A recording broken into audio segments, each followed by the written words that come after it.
dan senang untuk hamil. Bila telur korang banyak, korang boleh bertelur. Tetapi dengan syarat kita bagi rawatan untuk boosterkan telur dan ubat subur untuk bantu besarkan telur. You all kena tahu. Walaupun you guys ada telur banyak, tetapi telur ini tidak matang. Tetapi sekurang-kurangnya you all bertelur.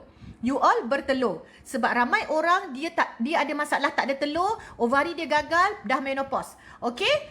Jadi anda kena faham kat situ.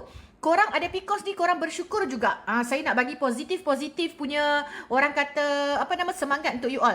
Okey, kenapa? Positif motivasi namanya. Sebab korang banyak telur. Bila korang banyak telur, umur 41 boleh pregnant, boleh, tak ada masalah.